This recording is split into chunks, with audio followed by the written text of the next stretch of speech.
اعوذ باللہ من الشیطان الرجیم بسم اللہ الرحمن الرحیم ان الذین قالوا ربنا اللہ ثم استقاموا تتنزل علیہم الملائکة الا تخافوا ولا تحزنوا وأبشروا بالجنة التي كنتم توعدون نور في الظلمات أنسي في خلواتي يا سعدي وهنائي القرآن حياتي ملأ القلب ففاض بحب كتاب الله أشرق دربي بالقرآن فشكرا يا رباه شكرا يا رباه يمحو عتم الليل المظلم يروي ظمأ الروح يجعلنا من أهل الله يطيب به المجروح هو نبراس حياة يرشدنا بهداه ملأ القلب ففاض بحب كتاب الله أشرق دربي بالقرآن فشكرا يا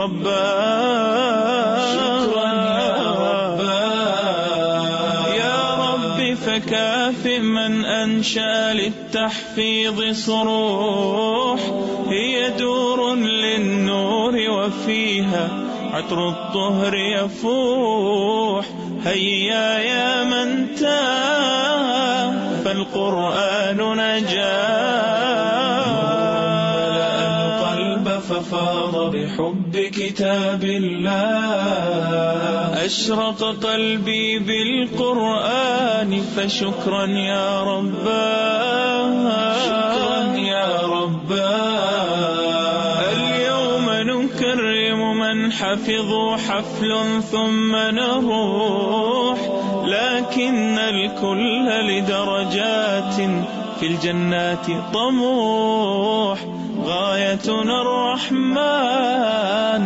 نتطلع لرضاه القلب ففاض بحب كتاب الله أشرق دربي بالقرآن فشكرا يا رباه شكرا يا رباه شكرا يا رباه. السلام علیکم ورحمۃ اللہ وبرکاتہ. وعلیکم السلام ورحمۃ اللہ وبرکاتہ. نحمده ونصلی علی رسولہ الکریم اما بعد فاعوذ باللہ من الشیطان الرجیم بسم اللہ الرحمن الرحیم رب اشرح لی صدری ویسر لی امری واحلل عقدۃ من لسانی یفقہوا قولی. بہت ہی خوبصورت نشید ہے یہ جس کے الفاظ آپ کے سامنے ہیں. ان کا ترجمہ کروں گی اور تھوڑی سی وضاحت اور اس کے بعد دوبارہ اس کے سنیں گے. القرآن حیاتی. ترجمہ کریں. سچ کہہ رہے ہیں, سچ کہہ رہے ہیں. قرآن میری زندگی ہے, یعنی قرآن نے مجھے زندہ کر دیا ہے. جب انسان جہالت میں ہوتا ہے, لا علمی کے دور میں ہوتا ہے, تو وہ مردوں کی طرح ہوتا ہے. اصل زندگی دل کی زندگی ہے, اور دل کی زندگی کے لیے کیا ضروری ہے؟ قرآن کا مطالعہ.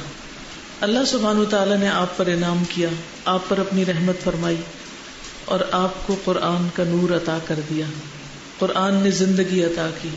یا ایھا الذین آمنوا استجیبوا للہ وللرسول اذا دعاکم لما یحییکم. قرآن مجید کی آیت کا مفہوم یہ ہے کہ اے لوگو جو ایمان لائے ہو, اللہ سبحانہ وتعالی کے اس حکم کے اوپر لبیک کہو جو تمہیں زندگی عطا کرتا ہے. لما یحییکم. تو حقیقت یہ ہے کہ قرآن ہمیں زندگی عطا کرتا ہے, جینے کا ڈھنگ سکھاتا ہے, حق و باطل کے درمیان فرق بتاتا ہے, کس موقع پر کیا کرنا چاہیے, کیا بولنا چاہیے, کیا نہیں بولنا چاہیے, ان سب چیزوں کے بارے میں رہنمائی عطا کرتا ہے. ایک نئی نظر عطا کرتا ہے، ایک نئی سوچ عطا کرتا ہے، اور یہ کوئی معمولی بات نہیں ہے. تو اس لیے القرآن حیاتی، کہیے نور فی الظلمات، یہ ایک روشنی ہے. کریے ترجمہ. کس چیز کے اندھیرے؟ جہالت کے اندھیرے، غم کے اندھیرے، خوف کے اندھیرے، مستقبل کے بارے میں جو اندیشے ہیں ان کے اندھیرے کہ کل ہمارے ساتھ کیا ہوگا، ان سب میں یہ ایک نئی راہ دکھاتا ہے، ایک روشنی دکھاتا ہے. نور فی الظلمات، ہر طرح کے اندھیروں میں قرآن ایک روشنی. اندھیرا کیا ہوتا ہے؟ ایک ایسی کیفیت جس میں انسان کو کچھ سجائی نہ دے، کچھ سمجھ میں نہ آئے کہ مجھے کیا کرنا ہے، کس طرف جانا ہے، میرے لیے کیا فائدہ مند ہے اور کیا نقصان دہ ہے. کبھی ہوا آپ کے ساتھ ایسے کہ آپ زندگی میں کسی ایسے موڑ پہ کھڑے ہوں، ایسے چوراہے پر کھڑے ہوں جب آپ کو یہ سمجھ نہ آ رہا ہو کہ آپ کو آئندہ کس طرف کا رخ اختیار کرنا ہے، کسی خاص موقع کے اوپر آپ کو کیا طرز عمل اختیار کرنا ہے، تو اس وقت آپ قرآن پڑھنا شروع کر دیتے ہیں. اور کیا ہوتا ہے؟ کیا ہوتا ہے؟ جواب مل جاتا ہے. کیا آپ سب کو قرآن سے جواب ملے؟ ہر روز ملتے ہیں، ہر روز قرآن سے جواب ملتے ہیں. دل پہ ایک اندھیرا سا آتا ہے، ایک غم سا آتا ہے، ایک انجانے خوف کی سی کیفیت آتی، اور پھر جب آپ قرآن کھولتے ہیں تو آپ کو آنسر مل جاتا ہے. یہی وہ نور ہے، یہی وہ روشنی ہے، یہی وہ ہدایت ہے جو انسان کی مسلسل رہنمائی کرتی رہتی. اور یہ اندھیرے صرف دنیا میں نہیں ہیں، مرنے کے بعد اندھیرا کہاں ہے؟ قبر میں. وہاں کس سے روشنی ہوگی؟ قرآن سے روشنی ہوگی. قیامت کے دن جب لوگ اٹھیں گے تو دو طرح کے لوگ ہوں گے، کچھ اندھیروں میں ہوں گے اور کچھ روشنی میں ہوں گے. تو روشنی کس کو نصیب ہوگی؟ اہل القرآن کو، جنہوں نے اپنی زندگی قرآن کی رہنمائی میں اور قرآن کی روشنی میں گزاری. تو نور فی الظلمات، سوچ کے پڑھیے. تو اس کو چھوڑ تو نہیں سکتے نا، یہ تو لائٹ ہے ہمارے لیے. زندگی کا سارا یہ سفر اندھیرا ہے سوائے اس کے جس کے پاس ہے اس کی روشنی. ہم سب اندھیروں میں ہیں سوائے ان کے جن کے پاس قرآن کا نور ہے. وہی صحیح اور غلط کا فرق پہچانتے ہیں. ورنہ تو امیجن کریں ایک اندھیری سیاہ رات، آپ کہیں جا رہے ہیں، رات کا اندھیرا بھی ہے اور پھر بادل بھی ہے اور اوپر سے بارش بھی برس رہی ہے. تو خواہ آپ کی گاڑی کی کتنی بھی تیز لائٹس ہوں، کیا عالم ہوتا ہے سڑک پر؟ کچھ نظر آتا ہے؟ نہیں نظر آتا نا. اس وقت آپ کو سڑک پہ لگی ہوئی بتیاں فائدہ نہیں دیتی سوائے ان بتیوں کے جو آپ کی گاڑی کے ساتھ لگی ہوتی ہیں، اور ان کی روشنی میں آپ تھوڑا تھوڑا راستہ دیکھ کر اپنی رفتار کم یا زیادہ کر لیتے ہیں. بالکل اسی طرح اس زندگی میں بھی بہت سے اندھیرے ہیں، اس دنیا میں بہت سے اندھیرے ہیں. جب آپ کے پاس لائٹ ہوتی ہے تو آپ اس کی روشنی میں اچھے برے کو پہچانتے ہوئے گزرتے چلے جاتے ہیں. مجھے کیا کرنا ہے اور کیا نہیں کرنا. جب روشنی ہوتی ہے تو گاڑیاں ٹکراؤ سے بچ جاتی ہیں، لیکن جو شخص اندھیرے میں چلتا ہے وہ کسی بھی چیز سے نقصان اٹھا سکتا ہے. حتیٰ کہ آپ پیدل بھی چل رہے ہوں اور اگر آپ کے پاس ٹارچ نہ ہو، اور خصوصاً آپ کسی جنگل میں چلے جا رہے ہو، تو پھر کیا ہوتا ہے؟ کوئی سانپ، کوئی بچھو، کوئی بھی چیز آپ کو کاٹ سکتی، کوئی چیز آپ کو ٹکرا سکتی، یا آپ کسی چیز سے ٹکرا سکتے ہیں. لیکن اگر آپ کے پاس روشنی ہو تو آپ کو نظر آتا جاتا ہے. جب رات کو لائٹ چلی جاتی اور آپ کو اٹھ کر صرف واش روم تک ہی جانا ہو تو کیا چاہیے ہوتا ہے؟ روشنی چاہیے ہوتی ہے، یا کینڈل چاہیے، ٹارچ چاہیے. اور اب تو اللہ بھلا کرے موبائل بنانے والوں کا کہ جنہوں نے اس میں ایک ٹارچ لگا دی ہے یا اس کی اپنی روشنی. اب لوگ اس کی روشنی سے استفادہ کرتے ہیں، لیکن اس کے اندر بھی اندھیرے بھی ہیں اور روشنی بھی ہے. یہ ڈپینڈ کرتا ہے کہ آپ کیا کلک کرتے ہیں، کیا دیکھتے ہیں. تو قرآن کیا ہے؟ نور فی الظلمات، ان سارے اندھیروں میں ایک روشنی ہے کہ میرا راستہ کون سا ہے. اور مجھے کیا کرنا ہے، کس طرف کو جانا ہے. انسی فی خلواتی، انسی فی خلواتی. قرآن کیا ہے؟ میری انسیت ہے. کس میں؟ فی خلواتی، میری تنہائیوں میں. جس شخص کے پاس قرآن ہوتا ہے اور جس کا تعلق قرآن کے ساتھ ہوتا ہے وہ کبھی تنہا نہیں ہوتا، اس کو تنہائی نہیں ڈستی، وہ تنہائی کو بھی انجوائے کرتا ہے. یہ بڑے حیرت کی بات ہے. کیوں؟ اس لیے کہ قرآن اللہ کا کیا ہے؟ کلام. یہ آپ سے باتیں کرتا ہے، اور جب قرآن باتیں کرتا ہے تو پھر کون اکیلا ہوتا ہے؟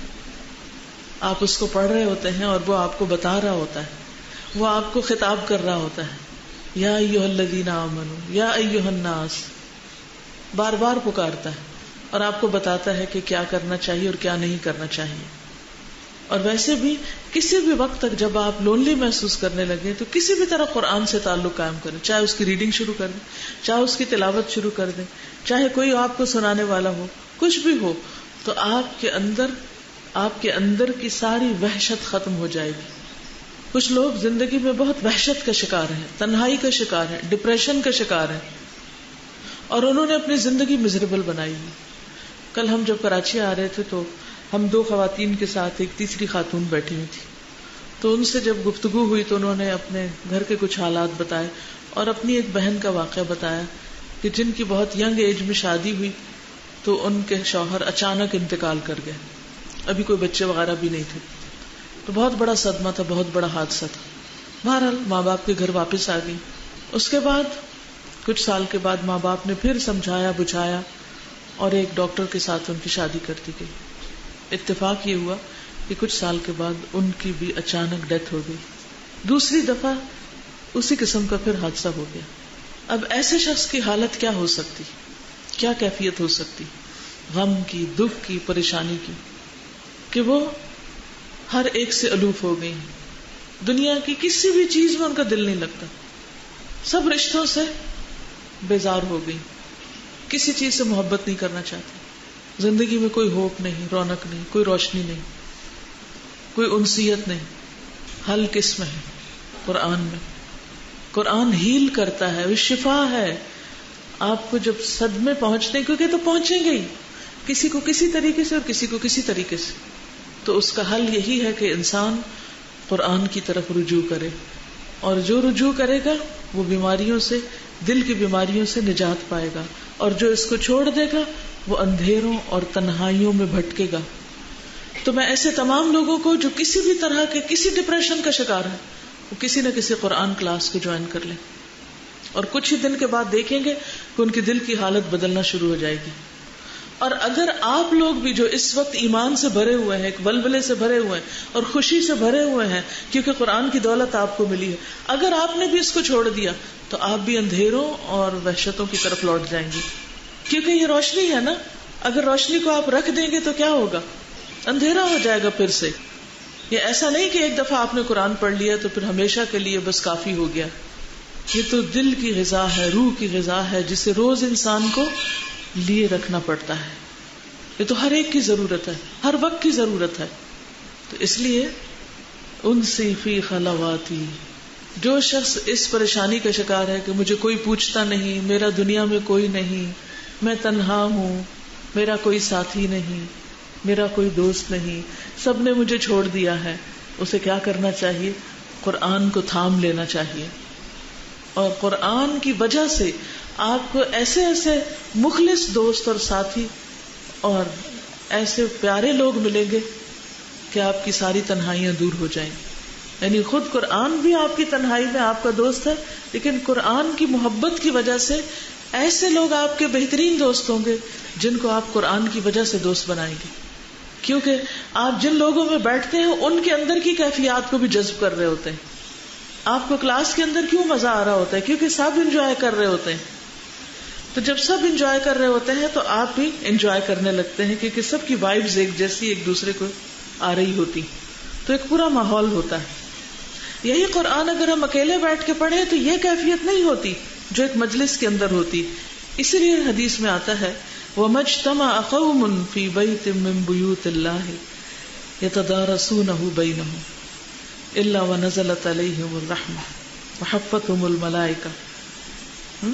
کہ جب بھی کچھ لوگ اللہ کے گھروں میں سے کسی گھر میں اکٹھے ہوتے ہیں، یتلون کتاب اللہ، اللہ کی کتاب کی تلاوت کرتے ہیں، وَيَتَدَارَسُونَهُ بَيْنَهُمْ، اور آپس میں ایک دوسرے کو اس کا درس دیتے ہیں، سیکھتے سکھاتے ہیں، ڈسکشن کرتے ہیں، اس میں غور و فکر کرتے ہیں، تدبر کرتے ہیں، مل جل کر پڑھتے ہیں. تو پھر کیا ہوتا ہے، ان کو کیا ملتا ہے؟ نزلت علیہم الرحمہ، ان پر رحمت نازل ہوتی، ان پر سکینت طاری ہوتی، فرشتے ان کو گھیر لیتے ہیں، اکٹھے ہو کر ان کو آسمان دنیا تک چھا جاتے ہیں اور ان کو اپنے پروں کے سائے تلے سمیٹ لیتے ہیں. اور پھر جب یہ مجلس ختم ہوتی ہے تو اللہ سبحانہ وتعالیٰ کے پاس جاتے ہیں. اور پھر اس حدیث کے آخر میں آتا ہے کہ جس شخص کا عمل سست ہوا، اس کا حسب نسب اور اس کا خاندان اس کو آگے نہیں بڑھا سکتا، یعنی پھر وہ ساتھ ساتھ عمل کرنے والے بھی ہوتے ہیں. اور وہ حدیث تو آپ نے سنی رکھی ہوگی کہ جس میں آتا ہے کہ تم میں سے کیا کوئی شخص چاہتا ہے کہ ہر روز صبح بطحان اور عقیق جائے اور 2 موٹی تازی اونٹنیاں بغیر کسی قطع رحمی اور ظلم کے لے آئے. تو آپ نے یہ بتا کر، اور اتفاق یہ کہ اس دفعہ مدینہ میں، ابھی میں عمرہ سے واپس آ رہی ہوں اللہ کے فضل سے، تو مدینہ میں مجھے بطحان اور عقیق دونوں جگہ جانے کا اتفاق ہوا، کیونکہ یہ نام تو سن رکھے تھے لیکن مجھے پتہ نہیں تھا کہ یہ ہیں کہاں. جب بھی یہ بطحان اور عقیق آتا تھا نا لفظ، تو میں سمجھتی تھی کہ ایک یہاں ہے اور ایک یہاں، ساتھ ساتھ 2 چیزیں، لیکن وہ تو ایک طرف نکلی مدینہ کی اور دوسری طرف نکلی، اور اتنی وسیع جگہ. تو ان وادیوں میں ظاہر ہے کہ مختلف طرح کی ایکٹیویٹیز ہوتی تھی، وہاں پر اونٹوں کی منڈیاں لگتی ہوں گی، وہاں بہترین قسم کے سوداگر ہوتے ہوں گے. تو وہاں سے فری میں، مفت میں جا کر کوئی لے آئے. تو آپ نے فرمایا کہ اس سے بہتر ہے کہ تم میں سے کوئی شخص مسجد میں آئے اور اللہ کی کتاب کی 2 آیتیں پڑھے. 2 آیتیں پڑھے یا پڑھائے، سیکھے سکھائے. تو جب میں مسجد نبوی جاتی تو اس خیال سے کچھ آیتیں پڑھ لیتی کہ یہاں آ کر اس مسجد میں پڑھنا وہ اونٹنیوں کے حاصل کرنے سے بہتر ہے. اب یہ آیتیں آپ سوچ سکتے ہیں، آپ ہو سکتا ہے کہیں کہ ہم قرآن کھول کے پڑھیں، نہیں، آپ اگر 2 قرآنی دعائیں پڑھ لیتے ہیں تو 2 آیتیں پڑھ چکے ہیں. تو بعض اوقات رش بھی ہوتا ہے نا، تو آپ قرآن نہیں نکال سکتے یا اپنے ساتھ نہیں لے جا سکتے، تو آپ کیا کریں، قرآنی اور مسنون دعاؤں کی کتاب یا ایپ نکال کے، اپلیکیشن بھی ہے نا، آپ اس کو نکال کر چند دعائیں پڑھ لیں. دعا کی دعا، آیت کی آیت، ثواب کا ثواب. اس سے زیادہ اور کیا چاہیے ہمیں. تو آپ میں سے جو بھی مسجد نبوی جائے وہ اس سنت پر ضرور عمل کرے کہ بطحان اور عقیق کی وادیوں سے اونٹنیاں لے کر آئے.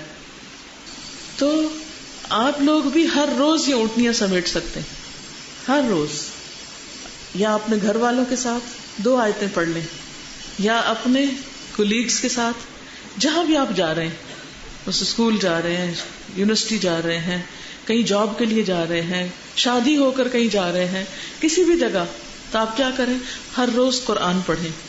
اور پھر خاص طور پر سیکھنے سکھانے کا عمل، زندگی کے ہر دن میں کسی نہ کسی کو کچھ نہ کچھ ضرور سکھائیں. آج آپ کی تکمیل ہوئی، کل سے ہی اگر آپ سورۃ الفاتحہ کسی کے ساتھ بیٹھ کر پڑھ لیں، اس کو لفظی ترجمہ سکھا دیں، لمبی چوڑی تفسیر نہ بھی کریں، تھوڑا سا بھی اس کسی کے ساتھ مل کر علمی مذاکرہ کر لیں، آپ کی روح جاگتی رہے گی، آپ پر کبھی ڈپریشن نہیں آئے گا. گارنٹی دیتی ہوں. جو لوگ اس کام میں مشغول ہوتے ہیں وہ غموں اور دکھوں سے بے نیاز ہو جاتے. یہ نہیں کہ ان کی زندگی میں غم اور دکھ ہوتے نہیں، ہوتے ہیں، سب کی زندگی میں ہوتے ہیں، لیکن قرآن کا سیکھنا اور سکھانا ایک ایسا عمل ہے جو انسان کو غم سے نجات دیتا ہے. امی کے ساتھ بیٹھ جائیں، دادی کے ساتھ بیٹھ جائیں، ابا کے ساتھ بیٹھ جائیں، بھائی کے ساتھ بیٹھ جائیں، بہن کے ساتھ، بیٹی کے ساتھ. کوئی نہیں گھر سے سنتا تو محلے کے بچوں کو اکٹھا کر لیں، لیکن کوئی نہ کوئی طریقہ مل کے پڑھنے کا جاری رکھیں. اس طرح آپ اس کو بھولیں گے نہیں اور آپ کی زندگی ایک خوشحال زندگی ہوگی. کیا یہ بات سمجھ میں آ گئی آپ کو؟ صحیح، واقعی سوچ لیا آپ نے کس کے ساتھ پڑھنا ہے؟ سوچ لیا نا. کوئی نہ کوئی تو سن ہی لے گا، اور اگر کوئی بھی نہیں سننے والا تو کیا کریں گے آپ؟ کوئی بھی نہیں سنتا، کوئی بھی نہیں مانتا، تو آپ خود قرآن لے کر بیٹھ جائیں گے، بلند آواز سے، دل میں نہیں، بلند آواز سے کچھ آیتیں پڑھیں گے اور اس کا ترجمہ بھی پڑھیں گے. اگر آپ اس کی ریویژن کرتے رہے تو آپ کو یہ بھولے گا نہیں، ورنہ تو قیامت کے دن کیا ہوگا؟ وقال الرسول یا رب ان قوم اتخذوا هذا القرآن مہجورا، رسول کہیں گے کہ اے میرے رب میری قوم نے اس قرآن کو چھوڑ دیا تھا۔ کیا آپ یہ چاہتے ہیں کہ قیامت کے دن رسول اللہ صلی اللہ علیہ وسلم آپ کے بارے میں یہ فرمائیں کہ آپ نے قرآن کو چھوڑ دیا تھا؟ آپ کے ماں باپ نے آپ کو پڑھنے کے لیے بھیجا، آپ کے ٹیچرز نے آپ کو پڑھایا، آپ کے ساتھ دن رات محنت کی، آپ کے سبق سنے، آپ کے پیپر چیک کیے، آپ کے ریزلٹ تیار کیے، آپ کے سرٹیفکیٹس بنائے، آپ کے لیے جگہ تیار کی، آپ کے لیے سارے انتظامات کیے، اور آپ یہ سارا خزانہ لینے کے بعد اس کو بھول جائیں؟ کیا خیال ہے؟ کیا احسان کا بدلہ ایسے ہی دیتے ہیں؟ ان سب کا احسان ہے نا ہم پر، تو اس کا بدلہ کیا ہے کہ ہم ان کے لیے صدقہ جاریہ بنے۔ اور صدقہ جاریہ صرف پڑھ کے نہیں بنا جا سکتا جب تک کہ اس کو آگے نہ چلایا جائے، اس کو پڑھتے رہیں۔ شادی کے دن بھی پڑھیں، گھر میں کوئی فوتگی ہو جائے اس دن بھی پڑھیں، کہیں سفر پہ جا رہے ہیں اس دن بھی پڑھیں، پڑھنا نہ چھوڑیں۔ اب تو اگر قرآن مجید آپ کے پاس نہیں تو موبائل پر بھی قرآن مجید کی اپلیکیشنز موجود ہیں، کوئی بہانہ ہی نہیں رہ گیا کہ اوہ آج ہم اس لیے نہیں پڑھ سکے کیونکہ وہ ہمارے پاس کچھ تھا نہیں، وہ میرا قرآن گھر میں رہ گیا۔ نہیں، کہیں پر بھی ہو پڑھتے رہیے۔ اگر آپ پڑھتے رہیں گے تو آپ کے دل کی یہ بہاریں کبھی بھی خزاں میں نہیں بدلیں گی، یہ بہاریں بہاریں ہی رہیں گی۔ اور اگر آپ نے اس کو پڑھ کر بھلا دیا تو پھر کیا ہوگا؟ من اعرض عن ذکری فإن له معیشۃ ضنکا، جس نے میرے ذکر سے منہ موڑا میں اس کے لیے زندگی تنگ کر دوں گا۔ اس کے دل میں تنگی، اس کے گھر میں تنگی، اس کے حالات میں تنگی، اس کے مال میں تنگی، ہر چیز میں تنگی شروع ہو جائے گی۔ ضروری نہیں کہ وہ چیزیں واقعی تنگ ہوں، چھوٹی ہوں، نہیں، وہ دل کی تنگی ہوگی جس میں ہر چیز پھر تنگ نظر آئے گی کہ آپ لوگوں سے بھی تنگ ہوں گے۔ کیونکہ ہوتا پتہ کیا ہے، جب قرآن پڑھتے نا آپ کے دل میں ایک نور ہوتا ہے، ایک روشنی ہوتی ہے اور دل کھلا ہوتا ہے۔ پھر تھوڑی سی بھی جگہ مل جائے، جیسے حرم میں جاتے ہیں، تھوڑی سی بھی جگہ مل جائے تو کتنے خوش ہوتے ہیں، مجھے جگہ مل گئی، مجھے صف میں جگہ مل گئی۔ حالانکہ ادھر سے بھی دھکے پڑ رہے ہوتے ہیں، ادھر سے بھی پڑھ رہے ہوتے ہیں اور آپ انتہائی تنگ ہوتے ہیں، لیکن پھر بھی خوش ہوتے ہیں۔ تو وہاں جگہ کی تنگی تو اصل تنگی نہیں، اصل میں تو دل کی تنگی ہے کہ آپ گھر میں بھی ہوں تو آپ کا دل نہ لگے، آپ کے اندر ایک جکڑاؤ ہو اور ایک پکڑ ہو۔ یہ سب اس وجہ سے ہوتا ہے کہ انسان قرآن کا حق ادا نہیں کرتا۔ تو انسی فی خلواتی، میری تنہائیوں میں میری انسیت، یہ قرآن میرا دوست، میرا رہنما، میرے دل کی بہار، میرے سینے کا نور، پھر کسی چیز کی کمی رہتی ہی نہیں۔ آزما کے دیکھ لیجئے، کیونکہ یہ سب چیزیں میری اپنی آزمائی ہوئی ہیں۔ جب دل میں قرآن کی خوشی ہوتی ہے تو مسکرانا بھی آ جاتا ہے، دوسروں کی غلطیاں بھی معاف کرنی آ جاتی، بڑے سے بڑے مشکل کام بھی آسان ہو جاتے ہیں۔ لیکن اگر دل میں قرآن کی خوشی نہیں، روشنی نہیں، تو ہر چیز سورج کی روشنی میں بھی اندھیری دکھ رہی ہوتی ہے۔ جیسے کھانا نہ کھائیں تو آنکھوں کے آگے اندھیرا آنے لگتا ہے بھوک سے، تو روح بھی بھوکی ہو جاتی ہے، وہ بھی آنکھوں کو اور دل کو اندھیرا کر دیتی، پھر کچھ نظر نہیں آتا۔ تو کسی کی خاطر نہیں، اپنی خاطر اس قرآن کو پڑھتے رہیے، ورنہ زندگی تنگ ہو جائے گی۔ وَنَحْشُرُهُ يَوْمَ الْقِيَامَةِ أَعْمَى، اور قیامت کے دن ہم اس کو اندھا اٹھائیں گے۔ قَالَ رَبِّ لِمَ حَشَرْتَنِي أَعْمَى، انسان کہے گا یا رب مجھے اندھا کیوں اٹھایا؟ قَالَ كَذَلِكَ أَتَتْكَ آيَاتُنَا فَنَسِيتَهَا، اللہ تعالیٰ فرمائے گا ہماری آیات تمہارے پاس آئی تھی، تم نے ان کو بھلا دیا ان کو۔ تو کیا آپ بھی ان میں شامل ہونا چاہتے ہیں جو قرآن کو پڑھ کر بھلا دے؟ نہیں، اللہ نہ کرے۔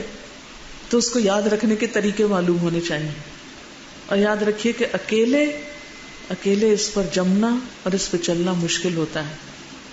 کوئی نہ کوئی اپنا بڈی بنا لے، کوئی نہ کوئی اپنے ساتھ ملا لے، کسی گروپ کو جوائن کر لے، کچھ کر لیں، اور باہر نہیں تو اندر گھر میں اپنے بچوں کے ساتھ گروپ بنا لے، لیکن اجتماعی زندگی بسر کریں، تنہائی والی زندگی نہ بسر کریں۔ اس میں آپ دیکھیے کہ اللہ سبحانہ وتعالیٰ کے کتنے احکامات ہیں جو ہم سب کو اکٹھے مخاطب کیا جاتا ہے۔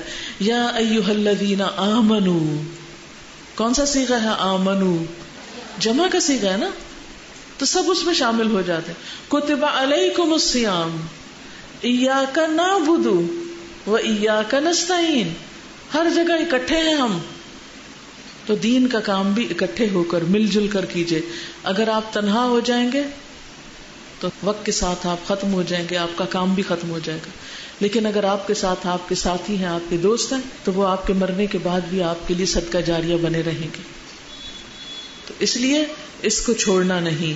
نور فی الظلمات انسی فی خلواتی یا سعدی وہنائی. یا سعدی، اے میری خوش نصیبی. یہ خوش نصیبی کس چیز سے ہے؟ قرآن سے. حدیث میں آتا ہے ان اللہ لیرفع بہذا الکتاب اقواما ویدع بہ آخرین. اللہ اس کتاب کے ذریعے کچھ قوموں کو، کچھ لوگوں کو بلندی عطا کرتا ہے.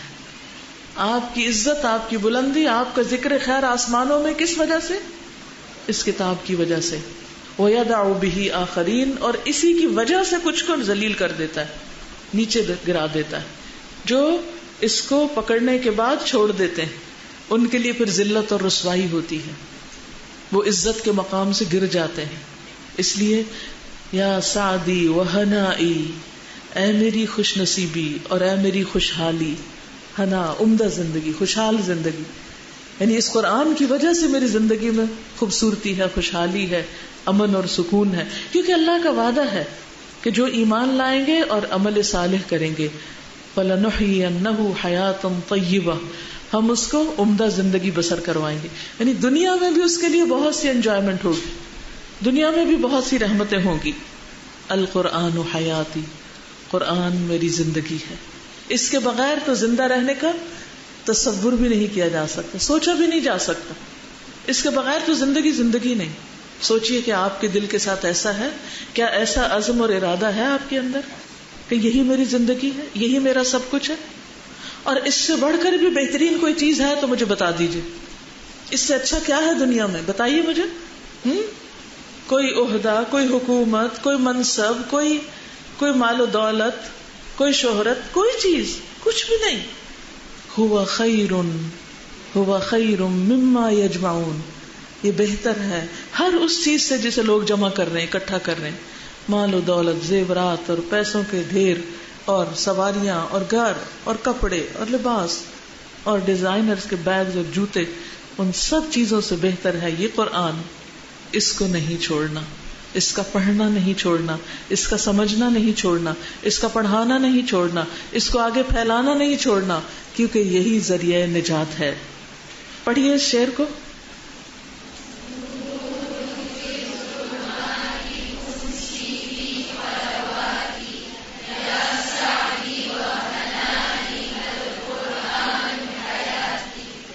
دوبارہ کہیے، القرآن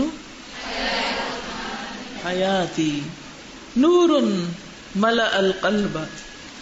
نور، ایسا نور ہے، ملأ، جس نے بھر دیا، القلب، دل کو. آپ کو یہ فلفلمنٹ محسوس ہوتی کہ کوئی چیز ہے جو بھر گئی اندر، دل بھر گیا، یعنی ایک سینس آف اچیومنٹ ہے کہ کچھ حاصل کیا ہے. یہ نور دل میں بھر گیا. ففاض، تو وہ چھلک پڑا، بحب کتاب اللہ، اللہ کی کتاب کی محبت سے. قرآن پڑھنے سے جو روشنی ملی وہ دل میں ایسی سمائی کہ دل اللہ کی کتاب یعنی اس قرآن کی محبت سے بھر گیا ہے اور چھلک پڑا ہے. کسی بھی چیز کی محبت جب حد سے زیادہ ہو جاتی ہے تو پھر کیا ہوتی ہے؟ وہ ظاہر ہونے لگتی ہے. کہتے ہیں نا، عشق اور مشق چھپائے نہیں چھپتے، کیونکہ انسان چھپا ہی نہیں سکتا. جو دل میں بھر جاتی ہے نا چیز، وہ زبان کو لائے بغیر رہ ہی نہیں سکتا. آپ بے بس ہو جاتے ہیں، آپ کو چین ہی نہیں آتا جب تک اس کا تذکرہ نہ کریں، اس کی بات نہ کریں، اس کا ذکر خیر نہ کریں. کوئی بھی چیز جس سے آپ کو محبت ہے اس کے بارے میں سوچیے. آپ کیا کرتے ہیں؟ ہر وقت دل میں اس کا خیال، اور پھر ہر وقت زبان پہ اس کی باتیں. تو جن لوگوں کو قرآن کی دولت نصیب ہو جاتی، پھر ہر وقت ان کے دل میں کیا آتا ہے؟ کبھی کوئی آیت، کبھی کوئی آیت. آپ کے ساتھ ہوتا ہے؟ اتنا خوبصورت ہے یہ ایکسپیرینس کہ آپ چل رہے ہوتے ہیں اور کوئی چیز دیکھتے ہیں، فوراً قرآن کی آیت دل میں آ جاتی ہے. آپ کو کوئی پریشان کرتا ہے، آپ اس کی بات سنتے ہیں اور فوراً قرآن کی کوئی آیت آپ کی زبان پہ آ جاتی. ہر وقت فلیش بیک کرتی رہتی. کوئی موقع ایسا نہیں ہوتا کہ جس وقت قرآن کی کوئی آیت یاد نہ آئے. یہ علامت ہوتی ہے، یہ نشانی ہوتی ہے کہ واقعی آپ قرآن سے محبت کرتے ہیں. اور اگر یہ کیفیت نہیں ہوئی ابھی تک بھی آپ کی، تو اس کا مطلب یہ ہے کہ آپ نے قرآن کو ابھی دل میں نہیں اتارا، ابھی وہ صرف حلق تک رہا ہے. تجوید سیکھی ہے بس، ابھی آپ نے سمجھا نہیں کہ جب تک وہ حلق تک رہتا ہے صرف مخارج ہی اچھے ہوتے ہیں اور وہ ایمان دل میں نہیں اترتا اور دل سے پھر آپ کی زبان پہ نہیں آتا، آپ کی نگاہوں کی چمک نہیں بنتا، آپ کے چہرے اور آپ کی زندگی کا نور نہیں بنتا، تو گویا قرآن ابھی آپ کی زندگی میں آیا نہیں. ابھی آپ کو اور وقت لگانا چاہیے. کیونکہ جب قرآن دل میں آ جاتا ہے نا تو پھر نہ مال و دولت اچھا لگتا ہے اور نہ اولاد اس درجے میں اچھی لگتی اور نہ ہی زندگی میں کوئی اور چیز اتنی پسند آتی ہے انسان کو. کیونکہ انسان کو پتا ہے کہ قیامت کے دن یوم لا ينفع مال ولا بنون الا من اتى اللہ بقلب سلیم. پھر قرآن قلب سلیم عطا کرتا ہے اور ہر چیز سے زیادہ انسان کو اسی چیز کی محبت ہو جاتی اور ہر چیز کو پیچھے چھوڑ کر انسان اس کے ساتھ اپنا تعلق قائم رکھتا ہے، چاہے پڑھنے پڑھانے کا ہو، چاہے اس پر عمل کرنے کا ہو، یا کسی کی رہنمائی کرنے کا ہو اس کے ساتھ، یا اس کی کسی بھی طرح خدمت کرنے کا. پھر انسان کے اندر ایک آگ بھڑک اٹھتی ہے کہ میں اس قرآن کو دنیا کے ہر شخص تک پہنچا دوں، ہر زبان میں پہنچا دوں، ہر طریقے سے پہنچا دوں. پھر پکار اٹھتی ہے قرآن فار آل. یہ اس تڑپ کے بغیر نہیں آتا کہ قرآن فار آل، کیونکہ نور ملأ القلب، اس نور نے دل کو بھرا. ففاض بحب کتاب اللہ، تو اللہ کی کتاب کی محبت سے بہہ گیا، بہہ پڑا، چھلک پڑا، ہر طرف اس کا پیغام عام ہونے لگا. کیا آپ نہیں چاہتے کہ ایسی محبت آپ کو نصیب ہو کہ آپ کے ذریعے قرآن ہر طرف پھیلے، آپ اس کو بندے بندے تک پہنچانے کا ذریعہ بن جائیں؟ کیونکہ جس کا اس کام میں جتنا حصہ ہوگا اس کا اجر و ثواب بھی اتنا ہی زیادہ ہوگا، اس کی روشنی بھی اتنی ہی زیادہ ہوگی. یہ کسی پر احسان نہیں، یہ مجھ پر احسان نہیں، ماں باپ پر احسان نہیں، یہ کسی اور پر نہیں. اور اس کے ساتھ ساتھ اگر آپ اس کو زبانی بھی یاد کر لیں تو قیامت کے دن آپ کو وہ نور ملے گا، وہ تاج ملے گا. نہ صرف یہ کہ آپ کو، آپ کے والدین کو بھی ملیں گے. تو سوچ لیجئے آپ نے اپنا مستقبل کیا بنانا ہے. وہ اللہ سبحانہ وتعالیٰ کی طرف سے ملنے والے ریوارڈ اور ترقیاں اور بلندیاں چاہیے، یا دنیا کی حقیر حقیر چیزیں جو دوسرے دن ختم ہو جانی، جو ساری پیچھے چھوڑ کے جانی ہے، ایک بھی ساتھ نہیں جانی؟ کیا چاہیے؟ اگر واقعی آخرت کی کامیابی چاہیے تو پھر اس کے لیے کوشش کرنی ہوگی. من اراد الآخرۃ وسعى لها سعيها وهو مؤمن فاولئک کان سعیهم مشکورا. من اراد الآخرہ، جس نے آخرت کا ارادہ کیا، وسعى لها سعيها، اور اس کے لیے کوشش بھی کی، انتھک کوشش. اگر 1,00,000 لوگوں تک آپ نے قرآن پہنچا دیا تو آپ کہیں مجھے 1,00,000 اور کو اس سال میں پہنچانا ہے. چین سے بیٹھنا نہیں، یہ نہیں کہنا ہاں بہت اب پھیل گیا، اب تو طرح طرح کے لوگ پڑھنے لگے اور کافی ہو گئے. نہیں. اور اس بات کی بھی فکر کرنی ہے کہ جو پڑھ چکے وہ عمل بھی کر رہے ہیں یا نہیں، وہ کسی اور چیز کی طرف تو نہیں ڈسٹریکٹ ہو رہے. تو نور ملأ القلب ففاض بحب کتاب اللہ اشرق دربی بالقرآن. اشرقا، چمک اٹھا، دربی میرا راستہ، بالقرآن، قرآن کے ساتھ. یعنی میری زندگی کا یہ راستہ صراط مستقیم قرآن کی وجہ سے روشن ہو گیا ہے. مجھے اپنی زندگی کا مقصد مل گیا ہے، مجھے اپنا گول نظر آنے لگا ہے کہ کہاں تک پہنچنا ہے، کیا اچیو کرنا ہے. مجھے اپنی منزل نظر آنے لگی ہے کہ اب مجھے اپنی زندگی کو کس طرح استعمال کرنا ہے، کس کام میں لگانا ہے. مجھے پتا چل گیا کیا کرنا ہے اور کیا نہیں کرنا. مجھے راستے کے نشان نظر آنے لگ گئے ہیں. فشکرن یا ربا، تو شکر ہے اے میرے رب. شکرن یا ربا، شکر ہے اے رب.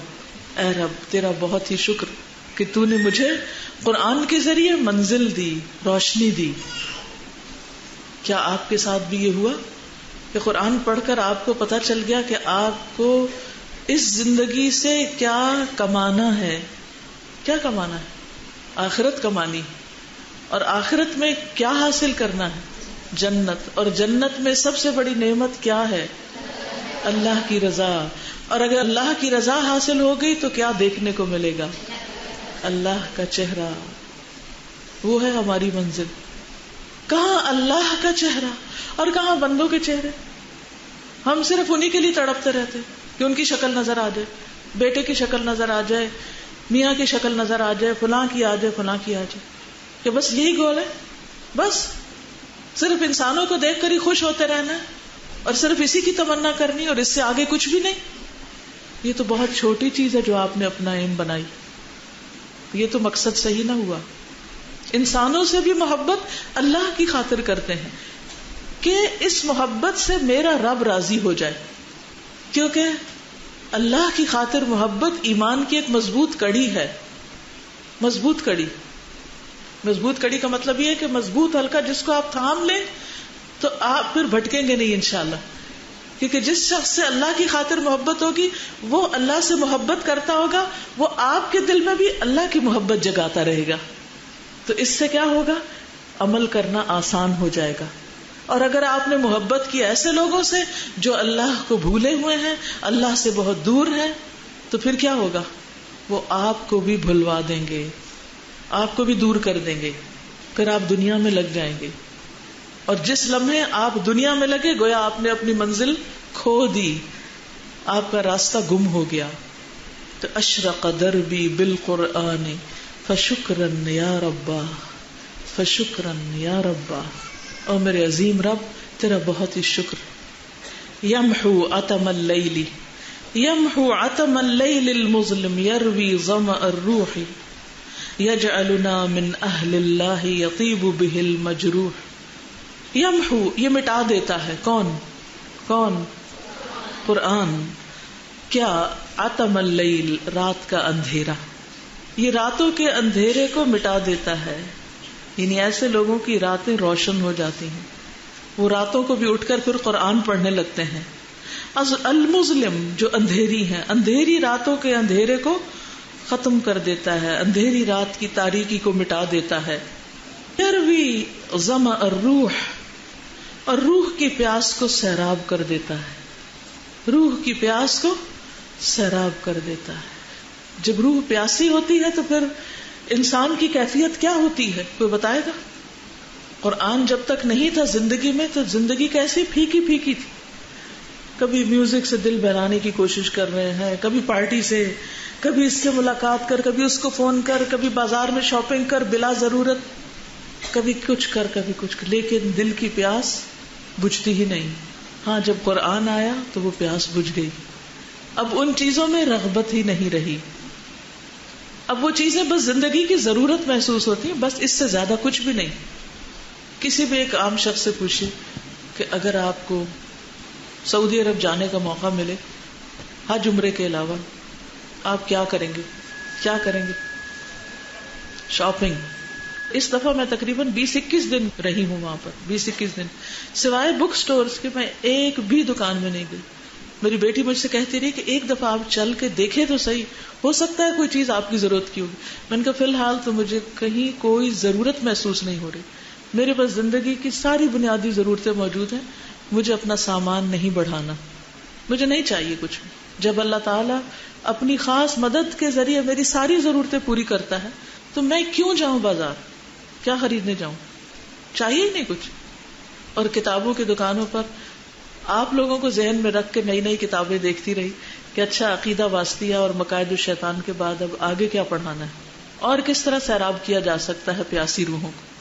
اور اللہ سبحانہ و تعالیٰ نے اور نئے نئے تحفے مجھے عطا کیے، خوبصورت کتابیں مجھے دکھائیں، ایسے مددگار لوگ عطا کیے کہ جنہوں نے میری رہنمائی کی کہ اب نیا کیا آ چکا ہے. تو انسان کی سوچ، انسان کی طلب، انسان کی تڑپ، انسان کا رخ ہی بدل جاتا ہے. کیونکہ اس کی خوشی، وہ خوشی جو اس کو قرآن اور قرآنی علوم کے اندر ملی ہے، وہ دنیا کے نہ بیسٹ پرفیومز میں ہے، نہ بیسٹ جیولری میں ہے، نہ بیسٹ ڈیزائنر کلوتھز میں ہے، کسی چیز میں بھی نہیں ہے. وہ ہے ہی نہیں. کیونکہ دنیا کی جتنی بھی چیزیں جب وہ پہن لیتے ہیں تھوڑی دیر کے بعد کیا ہوتا ہے؟ بور ہو جاتے ہیں. قرآن سے کوئی بور نہیں ہوتا، ہمیشہ آپ کو نئی نئی چیزیں دکھاتا ہے. اس دفعہ جب میں مسجد نبوی میں تھی تو جمعے کا خطبہ ہو رہا تھا، تو اس میں امام صاحب نے، قاری حذیفی نے جمعہ پڑھایا، تو بہت ہی اچھا لگ رہا تھا. میں تھوڑی دیر پہ مسجد نبوی میں ہوتی، تھوڑی دیر میں آپ کی کلاسز میں آتی، پھر ادھر پھر ادھر پھر ادھر. میں نے کہا ان کو کیا خبر کہ ان کی تجوید جو ہے وہ کس کس کو فائدہ دے رہی. میرے شوہر اور بیٹے کو الحمدللہ موقع ملا کہ قاری حذیفی سے ملاقات کریں. تو تقریباً 45 منٹ کی ملاقات ہوئی اور ان کو سارا بریف کیا انہوں نے کہ کس طرح آپ کی جو کیسٹس ہیں وہ ہماری کلاسز میں چلتی ہیں, کس طرح آپ کی بہت سی شاگردیں جن کی آپ کو خبر بھی نہیں. تو انہوں نے بہت دعائیں دی اور بہت خوش ہوئے. تو یہ اللہ سبحانہ و تعالیٰ کی رحمت ہوتی ہے کہ انسان کو نیک لوگوں سے ملاقات کا شرف حاصل ہو, کیونکہ وہ لوگ عورتوں کو نہیں ملتے, تو اس لیے مجھے یہ شرف نہیں مل سکا. وہ نماز کے بعد الحمدللہ اللہ ان کو جزائے خیر دے جنہوں نے اس ملاقات کا انتظام کیا. وہ مسجد نبی کے جو آگے امام کی جگہ اس کے قریب ہی ایک کمرہ ہوتا ہے, تو وہاں پر سب لوگوں کو دعوت تھی اور پھر سب ان کے ساتھ بیٹھے اور گفتگو ہوئی. تو امام صاحب جب جمعے کے خطبے میں یہ آیت پڑھ رہے تھے, ان الذین قالوا ربنا اللہ ثم استقاموا فلا خوف علیہم ولا هم يحزنون, مجھے لگا جیسے یہ آیت آج نازل ہوئی کہ جو لوگ ایمان لاتے ہیں, جنہوں نے کہا کہ اللہ ہمارا رب, پھر وہ اس پہ جم جاتے, ان کے لیے کوئی خوف نہیں رہتا, کوئی غم نہیں رہتا, اور ان کے لیے جنت ہے. ان الذين قالوا ربنا الله ثم استقاموا فلا خوف عليهم ولا هم يحزنون اولئك اصحاب الجنة خالدين فيها جزاء بما كانوا يعملون.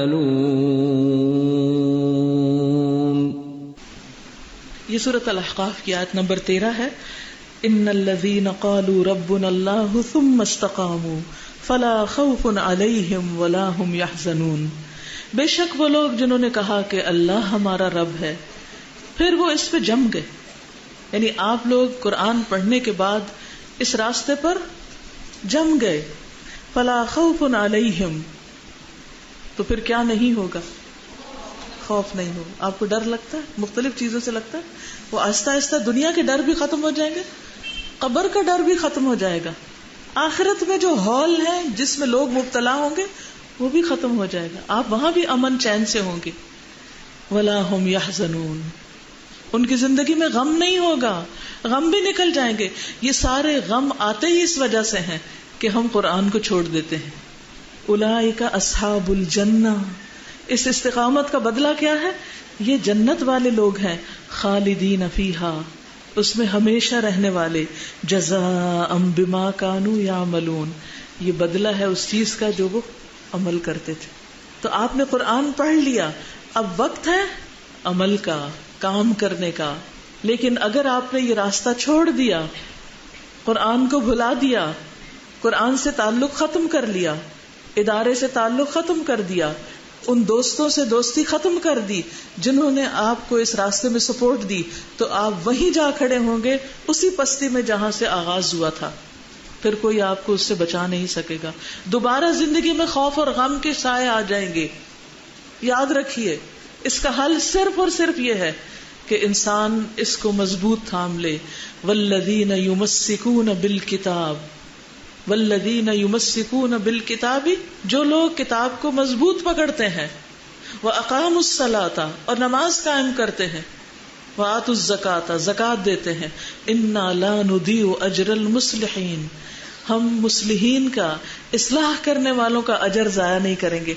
تو آپ نے اصلاح کرنی ہے, اپنی بھی اور کس کی, معاشرے کی بھی, اپنے گھروں کی بھی. تو آپ کا اجر ضائع نہیں ہوگا.